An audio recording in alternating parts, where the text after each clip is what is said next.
Hello, welcome to my channel, Art Dragonblade, and today we're going to do a major service on a fireplace, and I've been touched the last 13 years since the house been built. Yeah, and I take it upon myself to clean it, because I'm a mechanic. I take things apart, put it together, and be fine, but I'm no expert about this. This is pretty much common sense and pretty much think what's right in my opinion. I didn't watch other videos about how to clean a gas power fireplace, so so take this a grain of salt and under a what do they call it? Not advisory. Disclaimer. I don't know what the hell I'm doing. I full send it. I have no idea what well, I kind of do have an idea what I'm doing in my own common sense. So I did turn off the pilot light off. I did turn off the gas line to the fireplace. I did wear a mask. Just let you guys know, because I don't want acid in my lung and turning cement later on. But more likely I might have a nasty allergy, whatever. So I use a vacuum. Take the large particle. I did have a HEPA filter, so that's helping. And wear a mask while I'm doing this. So I took extra precautions because I don't know what this stuff could do to my lung. I don't know if this is ocean approved or ocean violation. You guys be the judge of that. Because, like I said, I don't know what I'm doing. I'm just showing what I did. And someone probably use it as a how do or do a why. Like I said, I'm no expert. I just didn't use no chemicals when I cleaned this fireplace too. I just used microfiber rag and water and let it air dry. That's it. So that's my disclaimer. And this is more like a satisfaction video. I hope you enjoy. And I'll talk to you a little bit later on the video, because I already said all what things I use, what precautions I did. And I know someone in the comments like, you should hire an expert. I'm not paying extra money. And then yes, I already checked the chimney on it too, so it was fine. It don't have, kind of weirdly, not that much ash build up in it. Kind of went in through it, but I didn't capture a video because I didn't see the point and I got lazy, didn't want to record anymore. So you could take that, that little bit of a grain there of salt, because I kind of went through it and forgot to record. That's what happened. So you could tell a lot of ash coming out of the fireplace, but I'm gonna be moving the rocks, and clean it and remove the dust bunnies. I didn't know dust bunnies get pulled, but thermal dynamics, whatever you want to call it, airflow, fire need fuel, so it's making a nice little breeze, grabbing air around it. Dust follow with it, so something along the lines of scientific things. I'm not gonna really dig into it. So enjoy the video. That's all I have to say.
Hope you like and enjoy the video.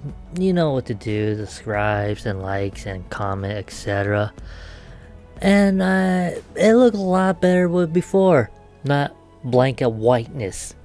It's working. I didn't burn the house down. I'm still here making videos. So you guys enjoy your holidays, and we'll see you next time.